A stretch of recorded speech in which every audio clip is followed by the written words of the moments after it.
PR সহ নানা দাবি তুলে দেশে অস্থিরতার পায়তারা করেছে একটি মহল, এমন মন্তব্য করে বিএনপি মহাসচিব মির্জা ফখরুল ইসলাম আলমগীর বলেছেন, আগামী জাতীয় নির্বাচন অনুষ্ঠানের ব্যাপারে কোনো আপোষ নেই। ফেব্রুয়ারিতে জনগণ ভোট দিয়ে তাদের সিদ্ধান্ত নেবে। দেশের মানুষ আর হানাহানির রাজনীতি দেখতে চায় না। আজ তৃতীয় দিনের মতো ঠাকুরগাঁওয়ের নিজ নির্বাচনী আসনে গণসংযোগে এসব কথা বলেন তিনি। ফখরুল বলেন, নির্বাচন যেন না হয় সে কারণে বিভিন্ন দাবি সামনে এনে অন্তর্বর্তী সরকারের প্রধান উপদেষ্টা ডক্টর মোহাম্মদ ইউনূসকে ব্যতিব্যস্ত রেখেছে একটি মহল। ফেব্রুয়ারিতে জনগণ ভোট দিয়ে তাদের সিদ্ধান্ত নেবে। দেশের মানুষ আর হানাহানির রাজনীতি দেখতে চায় না। এ সময় তিনি আরো বলেন, স্বৈরাচার পালিয়ে যাওয়ার পর নতুন করে দেশ গড়ার সুযোগ তৈরি হয়েছে।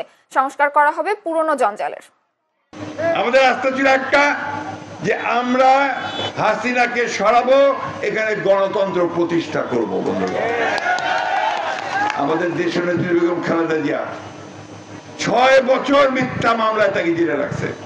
6 বছর মিথ্যা সম্পূর্ণ মামলা, একটা সাজা দিয়েছিল 10 বছর। তার আগতে শেষ হয়ে গেছে, পড়াতে হয়েছে তাকে।